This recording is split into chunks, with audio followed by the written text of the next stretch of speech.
Oxente, minha gente querida, o que vou contar para vocês hoje vai gelar o sangue nas veias de qualquer pessoa. Se preparem, porque essa história que carrego há mais de 60 anos no peito vai deixar vocês sem dormir essa noite. Quando vocês ouvirem o que aconteceu naquela madrugada maldita de dezembro de 1965, vão entender por que fugi daquela cidade como se o próprio demônio estivesse me perseguindo. E olhe que não estava muito longe da verdade, viu? Que bom que vocês estão aqui me ouvindo, porque essa história precisa ser contada, precisa servir de alerta para outras mulheres que estão passando pelo mesmo inferno que passei. Meu nome é Rosa Mendes da Silva. Tenho hoje 85 anos bem vividos. Nasci no sertão da Paraíba, numa cidadezinha chamada São Bentinho, onde todo mundo conhece todo mundo e os segredos correm mais rápido que água descendo ribanceira. Durante quase 40 anos, trabalhei numa mercearia no centro de João Pessoa. Mas antes disso, antes de toda essa vida que construí depois, houve o Vicente, meu primeiro marido. O homem que me ensinou o que era felicidade e que foi arrancado de mim de uma forma tão brutal, tão repentina, que até hoje, quando fecho os olhos, ainda consigo sentir o cheiro de café torrado que preparei para ele naquela manhã amaldiçoada. Se eu soubesse que seria a última vez que ia vê-lo vivo, teria abraçado ele mais forte, teria dito pela milésima vez que o amava, teria segurado aquele momento para sempre no meu coração. Mas a vida não nos avisa quando vai nos dar o último golpe, né, minha gente? A vida chega sorrateira como cobra no mato, e quando a gente vê, já foi picada. Conheci meu Vicente em 1962, quando eu tinha apenas 18 anos e ele 25. Ele tinha chegado na nossa cidade para trabalhar na construção da nova estrada que ia ligar São Bentinho à capital. Era um homem de porte avantajado, cabelo preto como carvão, mãos grossas de quem trabalhava pesado desde menino e um sorriso que iluminava qualquer ambiente, por mais escuro que estivesse. Meu pai, que Deus o tenha, não gostou dele de primeira. Dizia que operário de estrada não prestava, que era um tudo vagabundo que chegava, bagunçava a vida das moças de família e depois partia sem olhar para trás. Mas Vicente era diferente, sabe? Ele tinha planos, tinha sonhos que brilhavam nos olhos quando falava. Sonhava em ter sua própria oficina mecânica. Falava de consertar os carros e caminhões que passavam pela estrada nova, de fazer nossa cidade crescer e prosperar.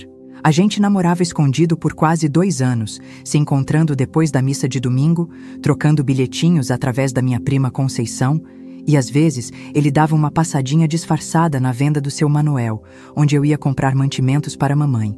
Vicente era um homem respeitoso, nunca tentou nada que pudesse manchar minha honra. Quando finalmente criou coragem para pedir minha mão em casamento, já tinha juntado dinheiro suficiente para comprar um pedacinho de terra nos arredores da cidade e tinha começado a construir nossa casinha com as próprias mãos. Nos casamos em janeiro de 1965, numa cerimônia simples na igrejinha de São Bentinho, com toda a comunidade presente. Nossa casa ainda não estava pronta, então moramos os primeiros meses com meus pais. Vicente trabalhava de sol a sol na estrada e de noite ainda ia dar acabamento na nossa casinha. Eu ajudava como podia, carregando lata d'água, preparando argamassa, escolhendo a cor das paredes. Foi um tempo de muito suor e cansaço, mas também de muita alegria e esperança. Era como se estivéssemos construindo não apenas uma casa, mas todo o nosso futuro junto, tijolo por tijolo, sonho por sonho. Em setembro daquele mesmo ano, nos mudamos para nossa casa. Era pequena, simples, mas para mim parecia um palácio encantado. Tínhamos apenas o básico, uma cama que Vicente fez com madeira de angelim, um fogão a lenha que ele mesmo construiu, uma mesa com 4 cadeiras que ganhou de presente de casamento e um guarda-roupa pequeno para nossas poucas roupas, mas era nosso lar, construído com nosso suor, com nosso amor, com nossos sonhos. Os primeiros meses foram difíceis, como é para qualquer casal jovem começando a vida. Vicente às vezes precisava viajar para outras cidades quando aparecia serviço de estrada, e eu comecei a costurar para fora para ajudar nas despesas da casa. Minha primeira máquina de costura foi presente dele no nosso primeiro aniversário de casamento. Trabalhou dobrado por 4 meses para poder comprá-la. sem eu saber. E quando chegou em casa com aquela Singer novinha em folha, chorei tanto de alegria que ele ficou preocupado, achando que eu não tinha gostado. Em 1966, tivemos nossa primeira filha, a Rosinha. Foi a maior alegria da vida do meu marido. Ele chegava do trabalho coberto de poeira da estrada e ia direto pro berço só para ficar olhando a menina dormir. "Olha o que nós fizemos, Rosa", ele dizia com lágrimas nos olhos. "Um pedacinho de gente que vai ser melhor que nós dois juntos." Nessas horas, eu via toda a ternura que existia dentro daquele homem forte, toda a delicadeza escondida por trás daquelas mãos calejadas. Os sonhos de Vicente começaram a se realizar quando, em 1968, ele conseguiu um empréstimo no Non-Trinins, banco para comprar suas primeiras ferramentas e equipamentos. Não era ainda a oficina dos sonhos, era só uma barraquinha improvisada no quintal de casa, mas era o começo de algo maior. Ele dizia que era só questão de tempo, e eu acreditava nele de olhos fechados. Nossa família cresceu em 1969, quando nasceu nosso filho Antônio, que chamávamos carinhosamente de Toninho. Nossa casa também cresceu. Vicente conseguiu comprar o terreno ao lado e aumentou a construção, fazendo mais 2 quartos e ampliando a cozinha. Agora ele já tinha alguns rapazes da cidade trabalhando com ele de vez em quando, ajudando nos serviços maiores. Aqueles foram os anos mais felizes da minha vida. Éramos uma família simples, trabalhadora, mas nunca nos faltou nada do essencial. As crianças eram saudáveis, espertas. Vicente era um pai presente, carinhoso, que mesmo cansado sempre tinha tempo para brincar com os filhos, para me abraçar na cozinha enquanto eu preparava o jantar. Vocês que estão me ouvindo agora, se emocionando com essa história, não se esqueçam de se inscrever aí no canal. Porque histórias como essa precisam ser contadas, precisam chegar em mais pessoas. E por favor, comentem aí embaixo que cidade vocês estão me ouvindo. Quero saber de onde vem cada um de vocês que está me dando essa força de continuar contando essa história que dói tanto no peito. Foi no final de 1969 que Vicente começou a ter umas dores de cabeça danadas. Eu ficava dizendo para ele ir no médico, mas ele sempre respondia que era só cansaço do trabalho pesado, que ia passar. Tinha tanto serviço encomendado, tantos planos para o ano que vinha. Estava consertando o caminhão do prefeito, um serviço importante que poderia abrir as portas para trabalhos maiores na região. Na noite de 23 de dezembro de 1969, uma data que está gravada a ferro e fogo na minha memória, Vicente chegou em casa mais cedo que o normal. Disse que a dor de cabeça estava insuportável, que não conseguia nem enxergar direito as peças que estava consertando. Fiz um chá de erva cidreira bem forte, coloquei uma compressa gelada na testa dele, dei um comprimido de aspirina que tínhamos guardado. Ele se deitou no nosso quarto e as crianças ficaram quietinhas brincando na sala para não incomodar o pai. Por volta das 8 da noite, Vicente começou a vomitar. A dor parecia estar piorando. Ele apertava a cabeça com as 2 mãos como se quisesse impedir que ela explodisse. Corri para a casa do compadre Severino, que tinha telefone, para ligar para o único médico da cidade. O doutor Raimundo disse para levar Vicente imediatamente para o hospital de Campina Grande, que ficava a 40 quilômetros de distância. Compadre Severino nos emprestou o jipe dele. Deixei as crianças com minha vizinha, Dona Zefa, e parti com meu marido para o hospital. Durante a viagem, Vicente foi ficando mais quieto, mais distante. Segurava minha mão com força, mas já não falava mais. Os olhos dele pareciam não estar vendo mais nada, como se já estivesse olhando para outro mundo. Quando chegamos no hospital, os médicos levaram ele imediatamente. Fiquei na sala de espera, rezando todas as orações que conhecia, fazendo promessas para todos os santos, prometendo qualquer coisa em troca da vida do meu marido. Depois de quase 3 horas esperando, o médico veio falar comigo. Sua expressão era tão grave que antes mesmo dele abrir a boca, eu já sabia que minha vida tinha acabado. Derrame cerebral, ele disse com voz baixa. Rompeu de repente. Não havia o que fazer. Meu Vicente, meu companheiro, meu amor, meu porto seguro tinha partido para sempre. Tinha apenas 31 anos, tantos sonhos por realizar, 2 crianças pequenas para criar. Voltei para casa de madrugada em estado de choque. Como contar para as crianças? Como seguir sem ele? A casa que Construímos juntos com tanto amor, de repente parecia vazia, fria, sem propósito. Sabe, minha gente, nessas horas de dor profunda é que a gente descobre quem realmente importa na nossa vida. E foi nessa época mais difícil que encontrei consolo nas palavras sagradas. Tinha uma Bíblia linda que minha sogra tinha me dado de presente de casamento, e naquelas noites sem dormir, eu lia os Salmos, buscando força para continuar. Se vocês também estão passando por momentos difíceis, saibam que a palavra de Deus pode ser um alento para a alma aflita. Aliás, deixei o link de uma Bíblia muito especial aí no comentário fixo para quem quiser ter esse consolo sempre por perto. O enterro foi marcado para o dia seguinte à tarde. Os parentes começaram a chegar logo cedo. Minha mãe veio ficar comigo. Meu pai estava doente demais para viajar. Os irmãos de Vicente vieram de Recife e veio também Expedito, o meio-irmão de Vicente por parte de pai. Ele era alguns anos mais velho que Vicente, filho do primeiro casamento do meu sogro. Nunca tínhamos sido próximos, ele raramente vinha nos visitar, e quando vinha sempre havia um clima estranho entre os irmãos. Naquele dia, Expedito se mostrou prestativo para espanto de todos. Organizou as coisas do funeral, cuidou da papelada, me consolou com palavras que na época eu acreditei serem sinceras. "Não se preocupe, cunhada", ele dizia. "Vou ajudar você e as crianças. Meu irmão gostaria que eu cuidasse de vocês. Eu estava tão destruída pela dor, tão perdida no meu sofrimento, que aceitei sua ajuda sem questionar. Como poderia imaginar que nas horas mais escuras da minha vida, quando acabava de perder o homem que amava, o perigo viria de alguém que deveria ser família, que deveria me proteger?" O dia do enterro do meu Vicente amanheceu com um sol escaldante, daqueles que rachavam a terra seca do sertão. Era 24 de dezembro de 1969, véspera de Natal, uma data que ficaria marcada para sempre na minha memória, não apenas pela despedida do homem que amava, mas pelo que viria a acontecer depois. Vesti as crianças com suas melhores roupas. Rosinha, com 4 anos, já entendia o que tinha acontecido e segurava minha mão com força, tentando ser forte como o pai sempre dizia que ela deveria ser. Já o pequeno Toninho, com apenas 2 anos, perguntava a todo momento quando o pai ia voltar da viagem.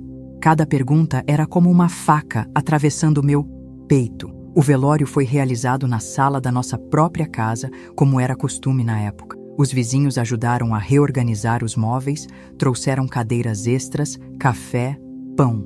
A solidariedade das pessoas simples sempre me emocionou.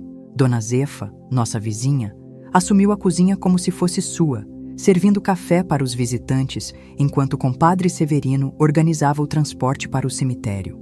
O caixão estava posto sobre nossa mesa de jantar, aquela mesma que Vicente construíra com suas próprias mãos, coberto por um pano roxo com um crucifixo e algumas flores do quintal que as crianças da vizinhança haviam colhido. A casa ficou lotada rapidamente. Vicente era querido na comunidade, tinha ajudado tanta gente, consertado tantos carros e motos de graça para quem não tinha dinheiro.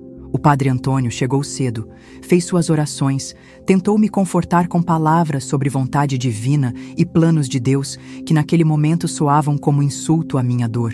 Eu estava como que anestesiada, recebendo abraços e palavras de conforto que mal conseguia processar. Minha mãe se ocupava das crianças, tentando distraí-las um pouco, levando elas para o quintal quando o choro me dominava completamente. E Expedito, o meio-irmão de Vicente, continuava se mostrando prestativo, recebendo as pessoas na porta, organizando as contribuições para o funeral, conversando com o dono da funerária. "Você precisa descansar um pouco, cunhada", ele me disse por volta do meio-dia, quando já estávamos há quase 24 horas acordados. "Vá para o quarto, deite-se um pouco. Eu cuido de tudo aqui, não se preocupe."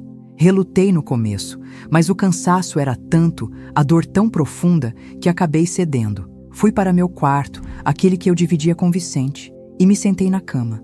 Não consegui me deitar. O travesseiro ainda guardava o formato da cabeça dele. O cheiro do seu suor trabalhador ainda impregnava o lençol. Chorei silenciosamente, as lágrimas escorrendo, sem que eu sequer piscasse. A porta se abriu de repente. Era Expedito. Pensei que tivesse vindo trazer algum recado, alguma informação sobre o funeral. "Você está bem, cunhada?" Perguntou, fechando a porta atrás de si. Havia algo estranho no tom de voz dele, algo que fez um calafrio subir pela minha espinha. Estou só cansada, Expedito. Obrigada por ajudar com tudo, respondi enxugando as lágrimas. Ele se aproximou e sentou na cama ao meu lado, muito perto, desconfortavelmente perto. O coração começou a bater acelerado dentro do peito, mas não de saudade ou tristeza. Era medo, um medo primitivo, instintivo, como o de uma presa que sente a presença do predador.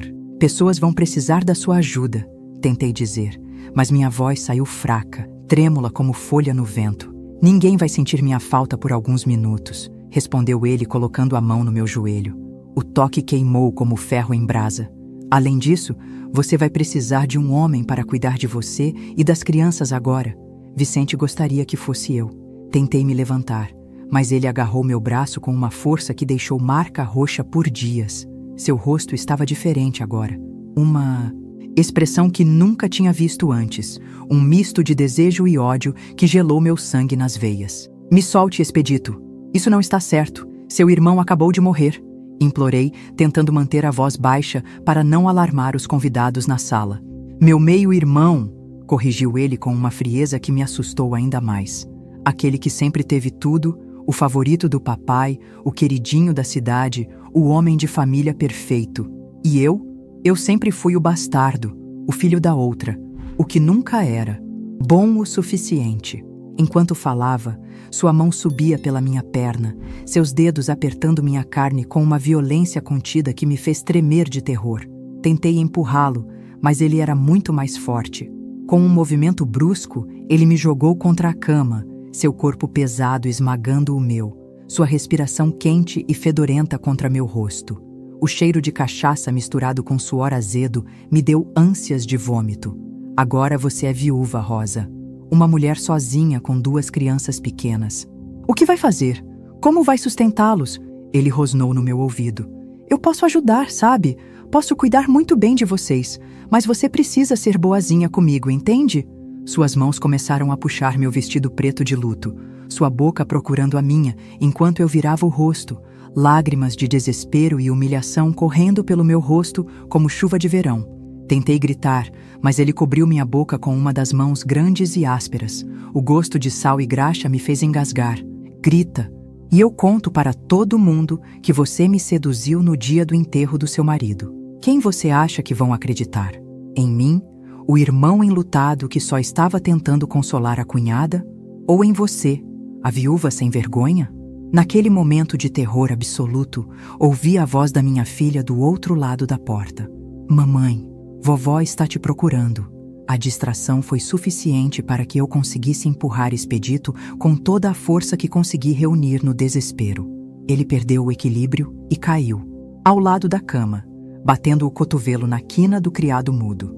Já estou indo, minha filha, consegui responder, ajeitando rapidamente meu vestido amassado, tentando limpar as lágrimas e recompor minha aparência. Expedito se levantou, ajeitando a roupa, o rosto contorcido numa expressão de fúria contida que me fez recuar instintivamente. Isso não acabou, cunhada. Pense na minha proposta. Você vai precisar de mim, quer queira, quer não. Ele saiu do quarto antes que eu pudesse responder, deixando-me ali tremendo como vara verde, sentindo-me suja, violada, traída no dia em que deveria estar me despedindo do meu amado marido. Fui atacada por alguém da própria família, alguém que deveria estar me apoiando, me protegendo nesse momento de fragilidade extrema. Lavei o rosto com a água da bacia que tínhamos no quarto, tentei recompor minha aparência o melhor que pude. Não podia me dar ao luxo de desabar agora. Minhas crianças precisavam de mim. O funeral precisava acontecer. A vida precisava, de alguma forma incompreensível, continuar. Saí do quarto e me juntei novamente aos convidados. Expedito estava lá, conversando com alguns homens da cidade, como se nada tivesse acontecido, como se não tivesse acabado de tentar me violentar no quarto onde meu marido morto havia dormido pela última vez. Quando nossos olhares se cruzaram, ele sorriu. Um sorriso que só eu podia interpretar corretamente. Uma promessa sinistra de que aquele momento, terrível no quarto, seria apenas o começo. O cortejo para o cemitério saiu por volta das 4 da tarde. Caminhamos lentamente pelas ruas de terra batida da nossa cidade, o caixão carregado por amigos de Vicente, seguido por uma procissão de pessoas vestidas de preto, guarda-sóis abertos contra o sol inclemente que castigava o sertão naquele dezembro maldito. No cemitério, sob um céu azul que parecia zombar da minha dor, escutei o padre rezar a última bênção. Vi o caixão de Vicente descer a terra seca e rachada.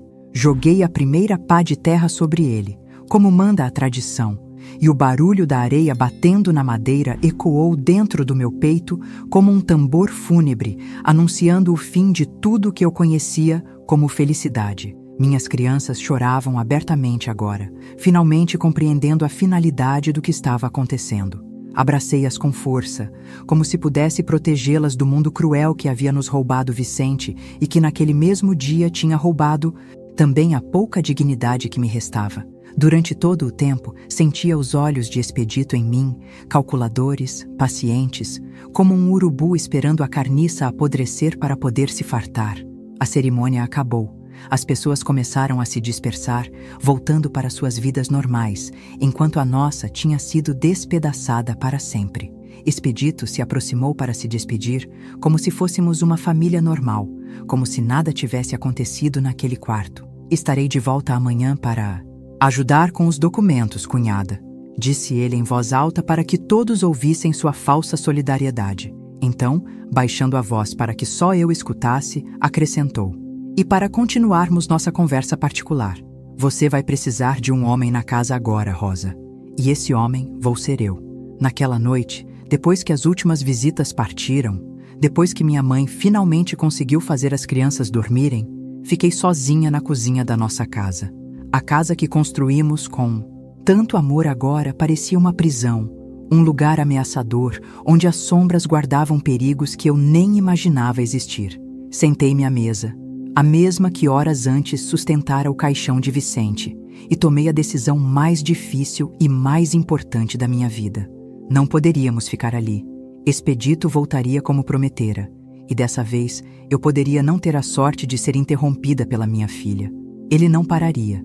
Eu sabia disso. O ódio que via em seus olhos, o ressentimento acumulado por anos contra o irmão, agora seria direcionado a mim, e quem sabe até mesmo às crianças. Antes do amanhecer, com o pouco dinheiro que tínhamos guardado debaixo do colchão, algumas roupas e as poucas lembranças que consegui carregar, peguei meus filhos ainda adormecidos e parti.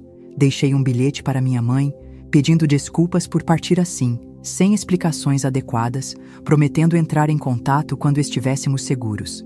Pegamos o primeiro ônibus para João Pessoa, uma cidade grande onde ninguém nos conheceria, onde Expedito não poderia nos encontrar facilmente.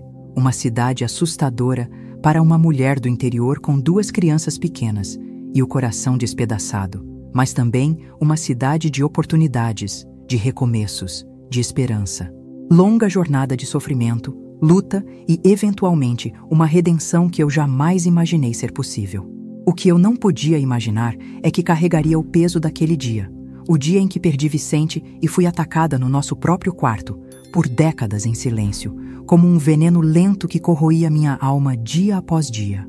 Chegar em João Pessoa com 2 crianças pequenas, alguns trocados no bolso e o coração destroçado, foi como mergulhar num mar revolto sem saber nadar. A rodoviária fervilhava de gente, barulho, movimento, tudo tão diferente da nossa cidadezinha pacata, onde o maior barulho era o cantar dos bem-te-vis de madrugada.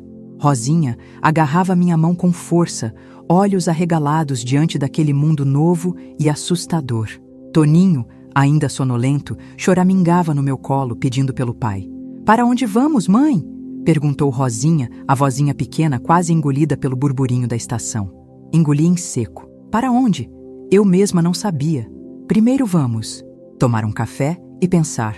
Minha filha, respondi tentando passar uma segurança que estava longe de sentir.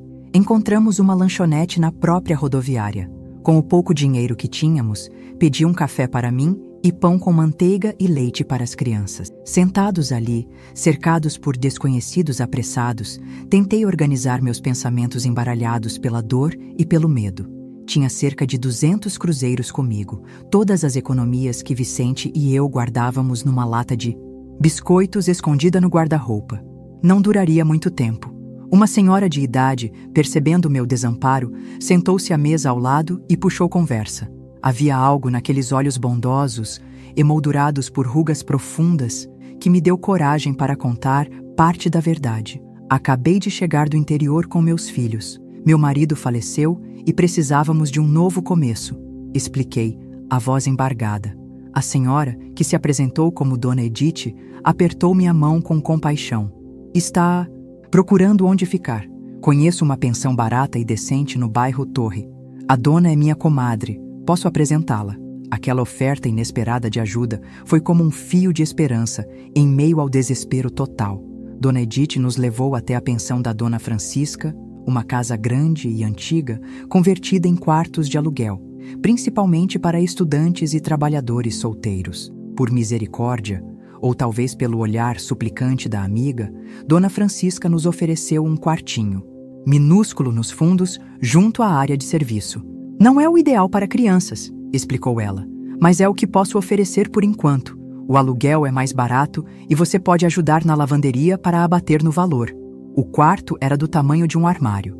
Uma cama de solteiro, um colchonete no chão, um pequeno baú que servia de guarda-roupa e uma mesinha capenga. O banheiro era compartilhado com outros hóspedes.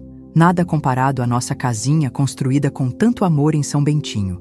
Mas era um teto sobre nossas cabeças e, mais importante, era longe de Expedito.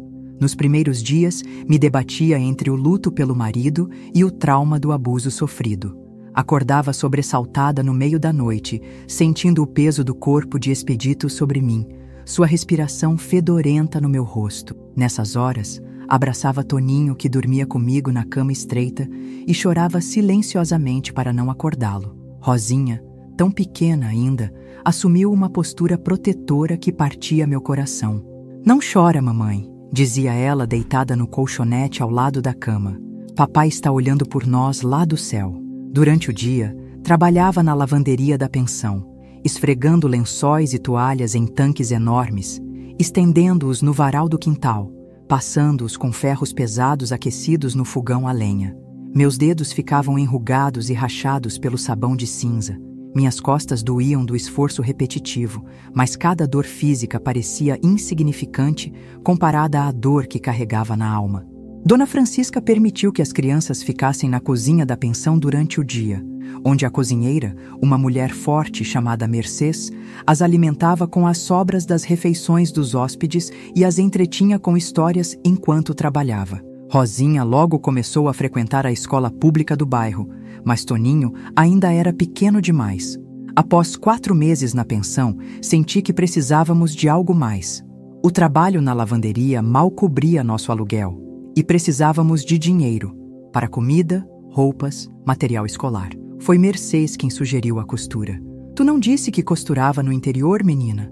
Tem uma máquina antiga parada no porão. Se a Dona Francisca deixar, tu pode fazer uns remendos para os hóspedes. Sempre tem alguém precisando pregar botão, ajustar barra de calça."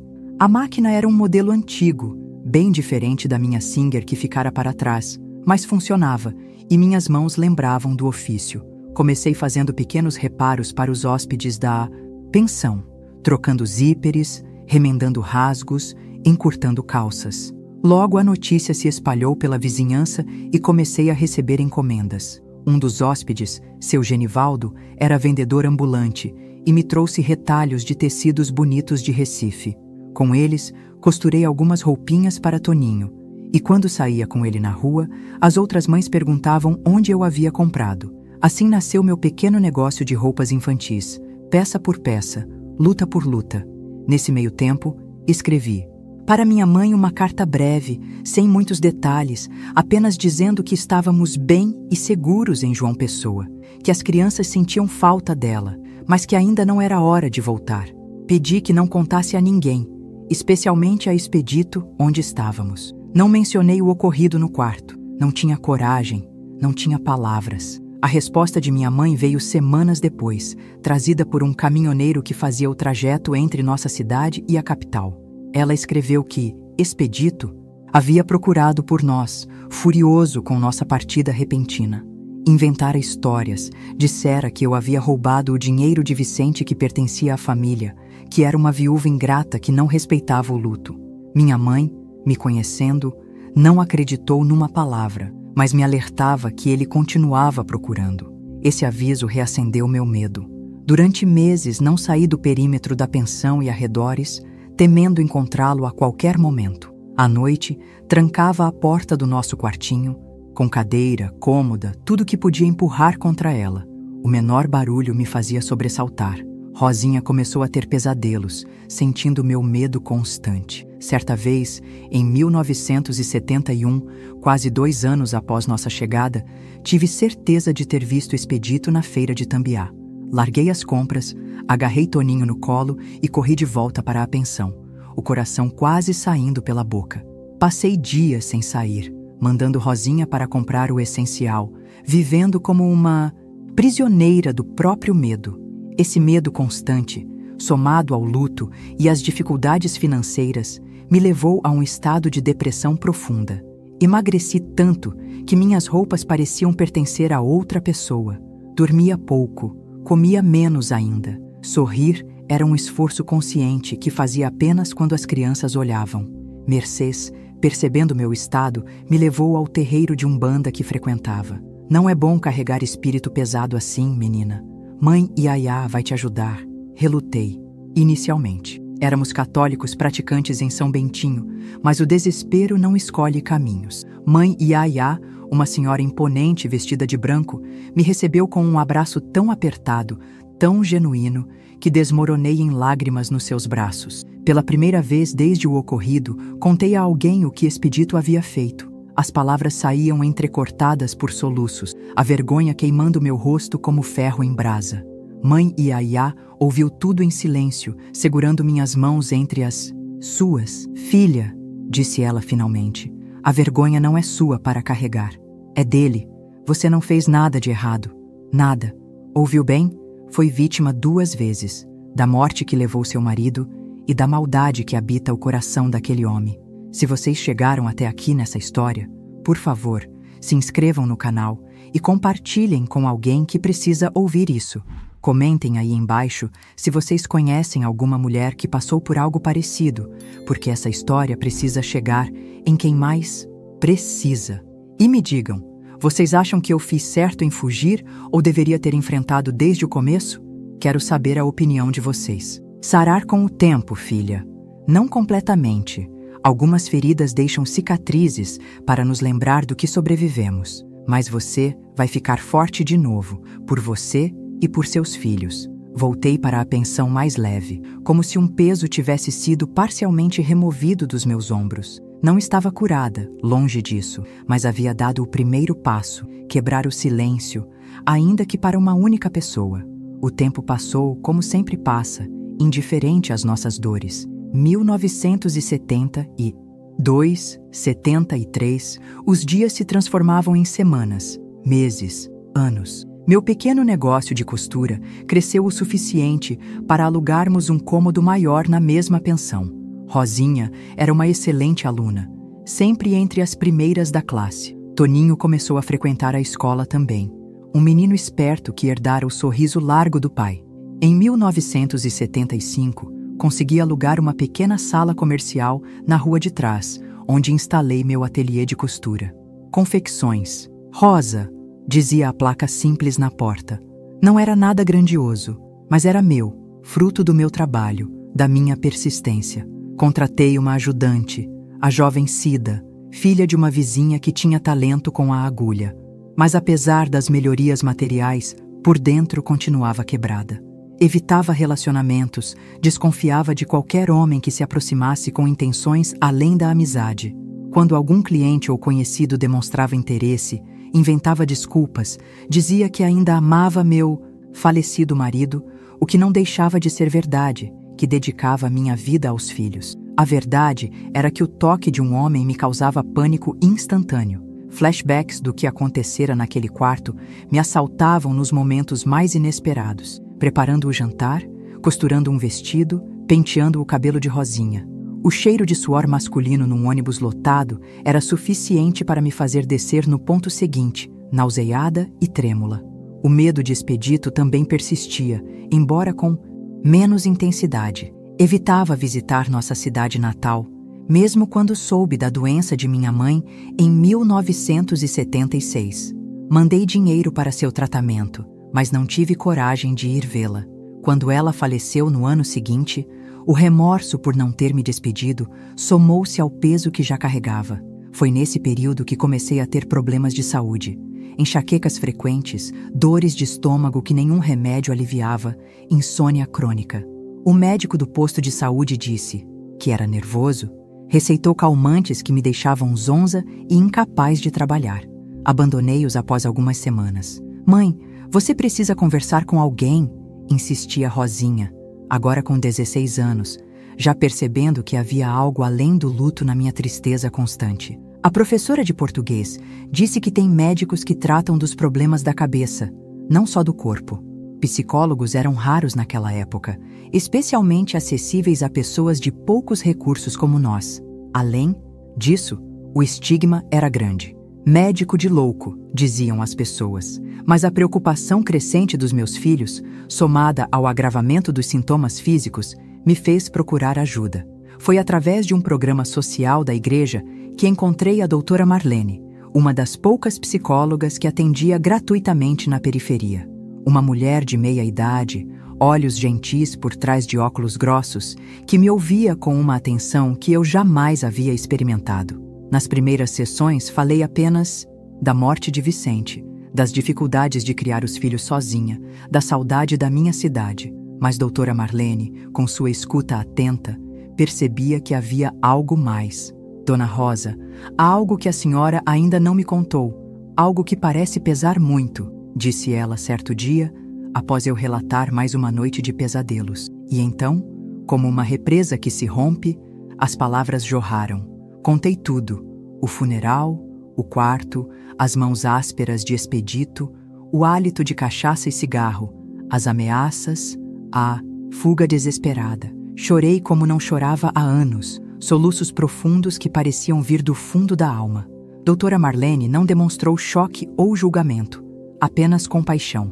Me explicou sobre trauma, sobre como experiências violentas podem ficar presas no corpo e na mente, manifestando-se como doenças físicas, pesadelos, pânico. O que a senhora viveu foi uma violência terrível em um momento de extrema vulnerabilidade. Não foi sua culpa.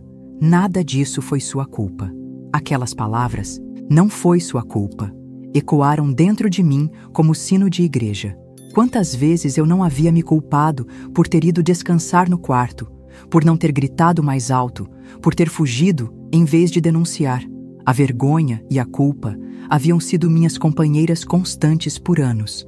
As sessões com doutora Marlene continuaram por meses, depois anos. Lentamente, como quem desata um nó muito apertado, fui processando o trauma, compreendendo que havia sobrevivido não apenas à perda do meu amado, Vicente, mas também à violência de quem deveria ter me protegido. Esse processo de cura lento e doloroso coincidiu com mudanças significativas em nossas vidas. Em 1978, consegui um pequeno financiamento do banco para comprar uma casinha modesta no bairro Mangabeira. Nada luxuoso, mas era nossa, o primeiro lar próprio desde que deixamos São Bentinho. A confecção prosperava, fornecendo uniformes escolares para 3 escolas da região. Rosinha, prestes a completar o colegial, sonhava em cursar pedagogia. Toninho, com seus 12 anos, demonstrava talento para o desenho, criando modelos que eu às vezes adaptava para minhas confecções. Superficialmente, éramos uma família que havia superado grandes dificuldades. Nos álbuns de fotos que começamos a acumular, sorríamos em aniversários, formaturas, natais, mas por baixo desses sorrisos, eu ainda carregava as cicatrizes do que acontecera naquele dia de dezembro de 1969. Cicatrizes que, como mãe Iaiá previra, jamais desapareceriam completamente, mas que começavam finalmente a doer um pouco menos. O caminho para a verdadeira cura, porém, exigiria mais de mim. Exigiria que eu enfrentasse não apenas o passado, mas também o futuro. e, principalmente, que enfrentasse meu agressor, algo que até então parecia impossível. Foi em agosto de 1979, numa tarde de inverno típica do Nordeste, que o passado finalmente me alcançou. Eu estava no ateliê, ajudando Toninho com um trabalho escolar, enquanto a máquina de costura descansava. A sineta da porta tilintou e, quando levantei os olhos, meu sangue gelou nas veias. Expedito estava ali, parado na soleira, o chapéu nas mãos, 10 anos mais velho, mas com o mesmo olhar que me assombrava nos pesadelos. "Finalmente te encontrei, cunhada", disse ele, a voz carregando aquele tom que só eu reconhecia por trás da aparente cordialidade. Toninho, percebendo minha súbita palidez, agarrou minha mão. "Mamãe, quem é esse homem?" Meus lábios estavam secos, meu coração martelava com tanta força que pensei que fosse desmaiar. Mas algo havia mudado em mim ao longo daqueles anos de terapia, de luta, de reconstrução. Não era mais a jovem viúva desamparada, quebrada pela dor. "Toninho, vá lá para dentro e chame a Cida. Diga a ela para telefonar para sua irmã na escola", ordenei, a voz mais firme do que imaginava ser capaz. Meu filho hesitou, sentindo o perigo, na tensão do ar, mas obedeceu, esgueirando-se para os fundos do ateliê.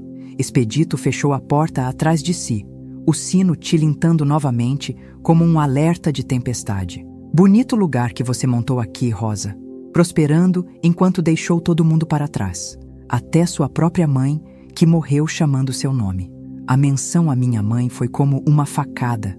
A culpa pelo abandono forçado, pela despedida que nunca aconteceu, ainda doía profundamente. "O que você quer, Expedito?", perguntei, grata por minha voz não tremer. Ele se aproximou, examinando os tecidos expostos, passando os dedos sobre uma máquina nova que eu havia comprado há pouco. "Só quero o que é meu por direito. Vicente me devia dinheiro, muito dinheiro. E você fugiu com ele."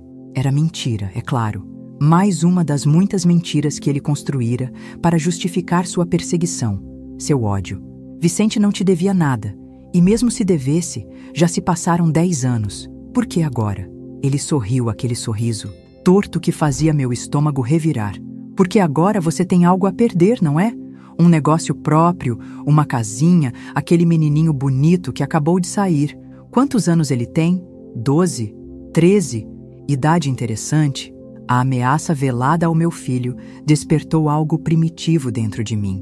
Um ódio profundo, uma coragem que eu não sabia possuir. "Que você fez naquele quarto no dia do enterro do seu próprio irmão." A expressão dele se transformou em fúria pura. "Quem acreditaria em você?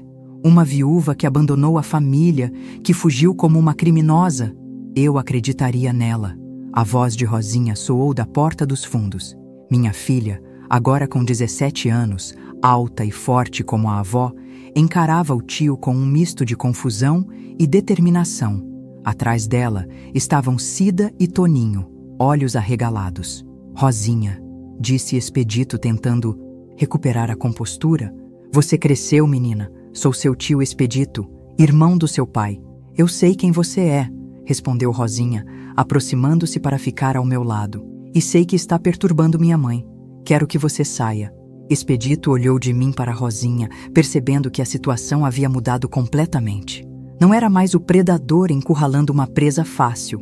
"Isso não acabou, Rosa", murmurou ele, recuando para a porta. "Eu volto quando não estiver cercada por crianças." Quando a porta se fechou atrás dele, minhas pernas finalmente cederam. Desabei numa cadeira, tremendo incontrolavelmente. Rosinha, Toninho e Cida me cercaram, preocupados, fazendo perguntas que eu mal conseguia processar.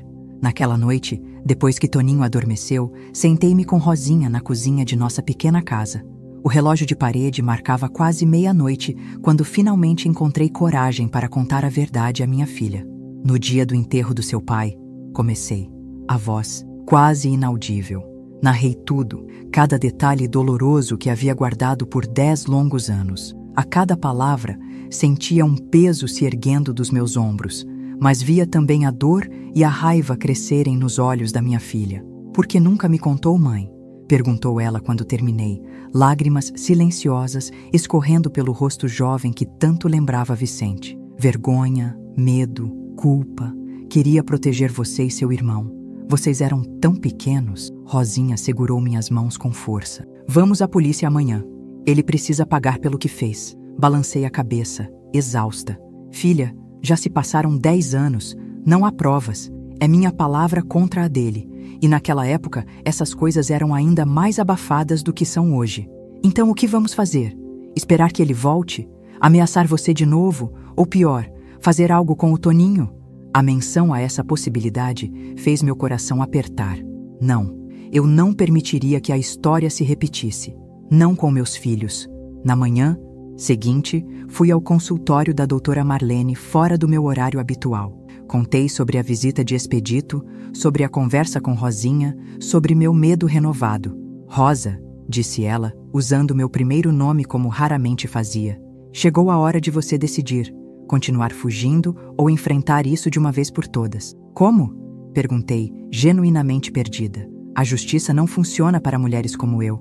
Há outras formas de justiça além dos tribunais, respondeu ela com uma firmeza que me surpreendeu. A verdade também é uma forma de justiça.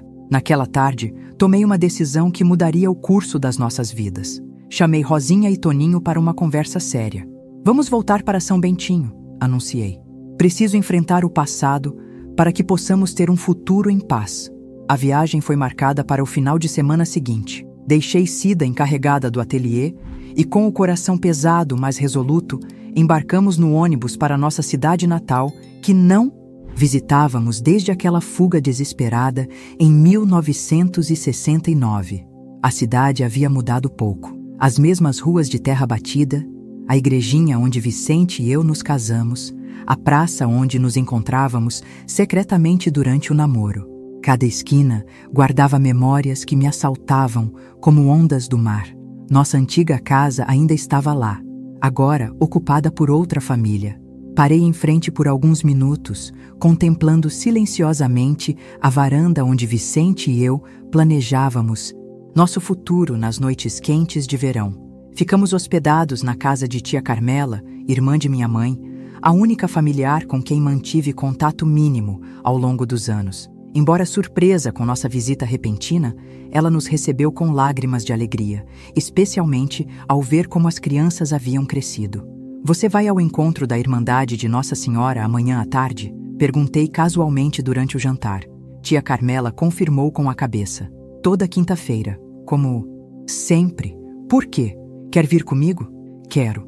Na verdade, gostaria de falar com as senhoras, se for possível. Minha tia pareceu intrigada, mas não questionou.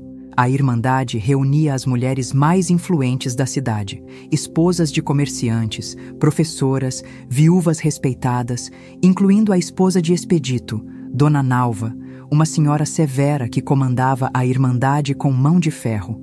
Na quinta-feira, vesti meu melhor vestido, um azul marinho discreto que eu mesma costurara, e acompanhei tia Carmela até o salão paroquial. Cerca de 20 mulheres estavam presentes, muitas das quais reconheci imediatamente, apesar dos anos passados. Houve burburinho quando entrei. A viúva que fugira no dia seguinte ao enterro do marido, abandonando a família, causando escândalo. Os olhares curiosos, os cochichos mal disfarçados, não me intimidaram como teriam feito anos atrás. Dona Nalva, agora com os cabelos completamente brancos, presidia a reunião. Quando chegou o momento dos assuntos diversos, tia Carmela ergueu a mão. Minha sobrinha Rosa gostaria de dirigir algumas palavras à Irmandade, se as senhoras permitirem. Houve hesitação, olhares trocados, mas a curiosidade prevaleceu. Dona Nalva assentiu secamente, cedendo-me a palavra. Levantei-me, as mãos ligeiramente trêmulas, mas a voz firme. Agradeço a oportunidade de falar às senhoras. Sei que muitas devem ter perguntas sobre minha partida repentina há 10 anos. Hoje vim responder essas perguntas e contar uma verdade que mantive em silêncio por tempo demais. O salão mergulhou em silêncio absoluto enquanto eu narrava, sem omitir detalhes, o que acontecera naquele quarto durante o velório de meu marido. Falei do abuso, das ameaças, do terror que me fez fugir no meio da noite com 2 crianças pequenas. Falei dos anos de luta para sobreviver, do trauma, dos pesadelos e, finalmente, da visita recente de Expedito ao meu ateliê, das novas ameaças. Quando terminei, O silêncio era ensurdecedor. Algumas mulheres choravam silenciosamente, outras olhavam fixamente para as próprias mãos. Dona Nalva estava pálida, os lábios comprimidos numa linha fina. "Por que deveríamos acreditar em você?" perguntou finalmente, a voz trêmula de emoção contida. "Por que agora, depois de tanto tempo? Porque não sou mais a única", respondi simplesmente. A porta do salão se abriu e 3 mulheres entraram. Mulheres que eu não conhecia, mas que doutora Marlene havia me ajudado a encontrar através de sua rede de contatos profissionais. Ex-funcionárias de empresas onde Expedito trabalhou em cidades vizinhas, cada uma com sua própria história de abuso, silenciamento e medo. Uma a uma, elas contaram suas experiências, padrões idênticos de comportamento, as mesmas ameaças, o mesmo abuso de poder. A cada relato, via o rosto de Dona Nalva se transformar, da descrença à compreensão, da negação à dor e, finalmente, à resolução. Quando a última mulher terminou de falar, Dona Nalva se levantou lentamente, parecendo subitamente envelhecida. "Meu marido precisa saber disso", declarou, a voz firme apesar das lágrimas. "O delegado Ferreira precisa saber disso." Nos dias que se seguiram, uma tempestade desabou sobre São Bentinho. Reuniões foram convocadas, depoimentos colhidos informalmente. O delegado Ferreira, marido de Dona Nalva e figura mais respeitada da cidade, chamou Expedito para uma conversa em seu gabinete. O que exatamente foi dito naquela conversa, nunca soube, mas seu impacto foi imediato. Em menos de uma semana, Expedito anunciou que venderia suas propriedades na cidade e se mudaria para o Rio Grande do Norte. Antes que o mês terminasse, havia partido, deixando para trás uma reputação em ruínas. "Não é a justiça dos tribunais", comentou Dona Nalva quando nos encontramos na missa de domingo, "mas é a justiça que nossa cidade pode oferecer. Ele não voltará, Rosa. Posso garantir isso." Voltamos para João Pessoa com uma sensação mista, de vitória e melancolia. A justiça formal, com processos e sentenças, não aconteceu, mas a verdade havia sido exposta, reconhecida, validada. O silêncio que por tanto tempo me aprisionara estava quebrado, e com ele as correntes invisíveis que me prendiam ao passado. Ao retornar para nossa vida na capital, percebi que algo fundamental havia mudado dentro de mim. Os pesadelos, tão frequentes por anos, tornaram-se raros. O peso no peito que carregava constantemente começou a aliviar, como uma ferida antiga finalmente cicatrizando corretamente. No ano seguinte, 1981, aconteceu algo que jamais pensei ser possível novamente em minha vida. Conheci Sebastião, um contador viúvo que entrou no meu ateliê para encomendar uniformes para sua empresa. Um homem gentil, de olhos bondosos e mãos cuidadosas que nunca se moviam bruscamente. Nosso relacionamento cresceu lentamente, construído sobre conversas sinceras, respeito mútuo e uma compreensão profunda das cicatrizes que ambos carregávamos. Contei-lhe toda a minha história, sem omissões. Ele escutou, chorou comigo e prometeu nunca fazer ou dizer nada que pudesse me lembrar daquele trauma. Em 1983, nos casamos numa cerimônia simples. Rosinha, já formada em pedagogia, conduziu-me ao altar. Toninho, então com 16 anos, foi nosso padrinho. A pequena empresa de contabilidade de Sebastião e meu ateliê de costura se fundiram num negócio familiar que prosperou nos anos seguintes. Não foram apenas os aspectos materiais e emocionais da minha vida que se transformaram. Comecei a falar abertamente sobre minha experiência, primeiro em grupos de apoio a mulheres organizados pela doutora Marlene, depois em palestras para profissionais de saúde mental e serviço social. Em 1987, participei da fundação da primeira associação de apoio a vítimas de abuso sexual em João Pessoa. Cada vez que compartilhava minha história, cada vez que via nos olhos de outra mulher o reconhecimento da própria dor e a centelha de esperança que minha trajetória acendia, sentia que estava transformando o sofrimento em propósito. O que Expedito pretendera como minha destruição tornara-se, através de um longo e doloroso processo, uma fonte de força e significado.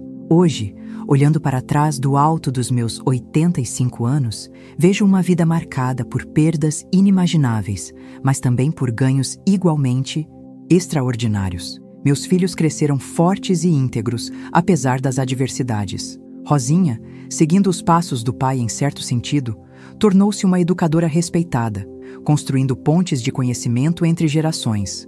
Toninho, inspirado por nossas lutas, formou-se em direito e hoje defende mulheres vítimas de violência.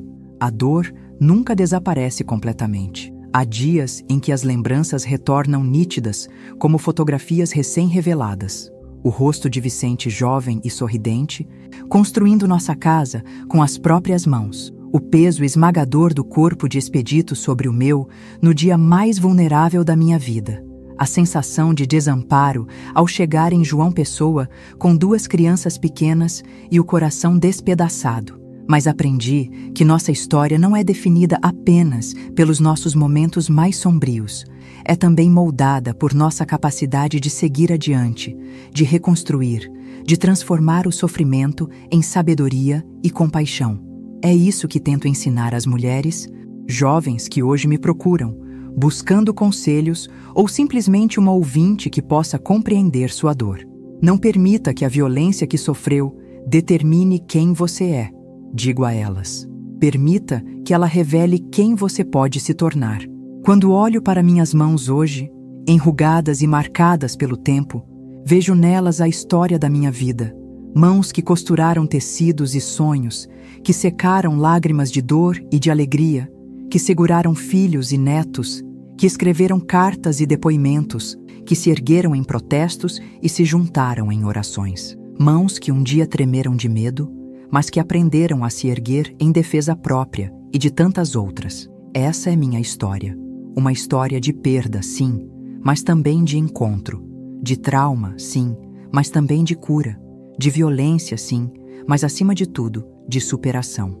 E se hoje a conto sem vergonha e sem medo, é para que nenhuma outra mulher precise viver décadas em silêncio, carregando sozinha o peso de uma culpa que nunca foi sua. Se você chegou até o final dessa história, minha querida, meu querido, é porque está aqui por um motivo. Talvez você mesma tenha passado por algo parecido. Talvez conheça alguém que precisa ouvir essas palavras. Quero que você saiba que sua história importa, que sua dor é válida, mas que sua força é maior do que qualquer violência que tentaram impor sobre você. Se inscreva nesse canal que está se tornando uma família linda, uma rede de apoio onde cada história compartilhada fortalece outra alma. Conte nos comentários o que essa história despertou em você, que lições você leva para a sua vida. E se você tem coragem, compartilhe um pedacinho da sua própria jornada, porque quando uma de nós fala, todas nós nos sentimos menos sozinhas. Obrigada por me ouvirem, por me darem força para contar essa história que guardei por tantos anos. Vocês são a razão pela qual vale a pena quebrar o silêncio.